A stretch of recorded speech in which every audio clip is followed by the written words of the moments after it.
Sziasztok! A könnyű gémerek piacán manapság azért nehéz újat mutatni. A legtöbb új modell vagy túl agresszív formát kap, vagy egyszerűen annyira rákoncentrálnak a tömegre, hogy annak a minőség netán az üzemidő látja a kárát. Éppen ezért lesz érdekes az ATK Zero, mert használat közben egyszerűen csak minden jól működik rajta.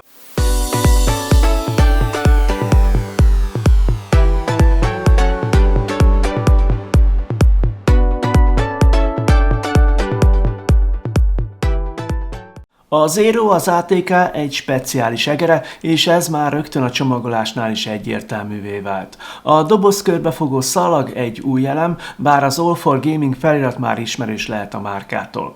A kemény kartondoboz mintázata, annak ezüstszürke fémes színe és a hatalmas Zero felirat együtt eléggé prémium érzetet ad, már a kibontás előtt érzed, hogy nem egy átlagos egér érkezett hozzád. A dobozt felnyitva szivacságyban fogad a becsomagolt egér, mellette pedig ott van az utóbbi időben már megszokott Jam elnevezésű vevőegység is. A szivacs alatt egy vékonyfalú kartondobozban találjuk a tartozékokat, kábel, dokumentáció, illetve többféle egértalp is helyet kapott itt. Összességében a csomagolás és a tartalom is egy kifejezetten rendben lévő, igényes kezdést biztosít számunkra. A Zero egy szimmetrikus egér, formáját tekintve leginkább a Pulsar X2 és a nemrég nálam járt VXE R1 szériához áll közel, de bizonyos elemeiben az Endgame Gear OP1-re is emlékeztet.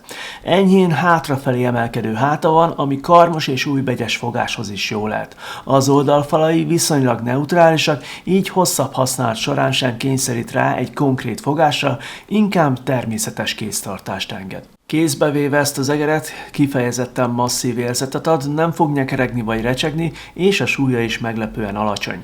Papíron 39 g, ami valószínűleg talpak nélkül értendő, nálam a mérleg talpakkal együtt 41 g-ot mutatott.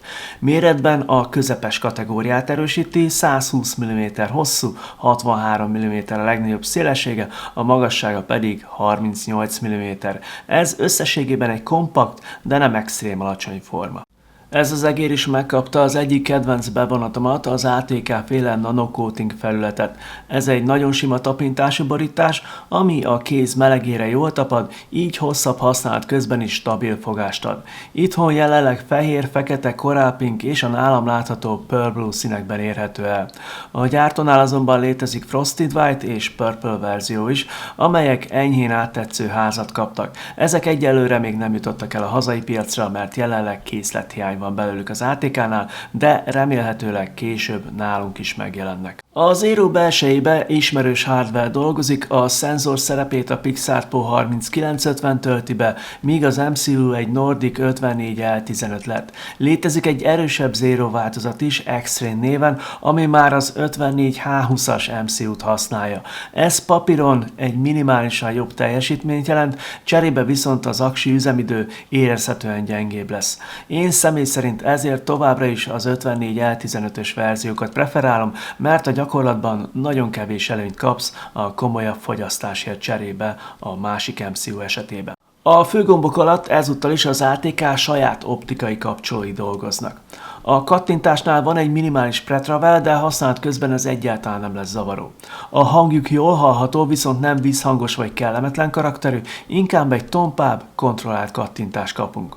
A lenyomási érzet enyhén puha, ami valószínűleg megosztó lesz. Az oldalsó gombok jól elkülönülnek egymástól, bár én személy szerint jobban szeretem, amikor egy kicsit jobban kiállnak az oldalfalból, cserébe a kattintási érzet itt kifejezetten feszes és határozott lett, ami nekem nagyon bejött. A görgő kialakítása szintén ismerős lehet, a rajta lévő gumiborítással már több korábbi ATK egérnél is találkoztam. A belsejébe TTC Gold Encoder dolgozik, így a görgetés határozott, jól tagolt lépéseket ad majd. A görgő lenyomása kifejezetten jól sikerült, határozott, jól hallható visszajelzést kapunk, de szerencsére nem lesz túl hangos.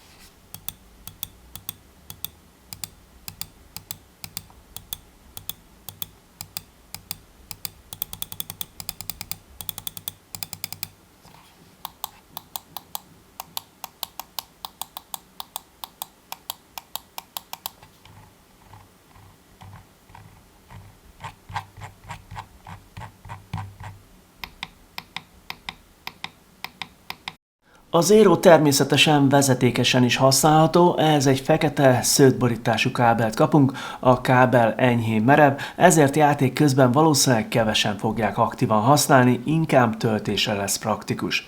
A legtöbben azonban várhatóan a 2,4 GHz-es vezeték nélküli módot fogják előnyben részesíteni, a kábelt pedig inkább a Jam névre keresztelt vevőegységhez csatlakoztatják majd. A 8K-s vevőegység ezúttal is átlátszó burkolatot kapott. A LED visszajelzését a szoftverben tudjuk majd módosítani, mutathatja a töltöttséget, de akár a polling rate értéket is.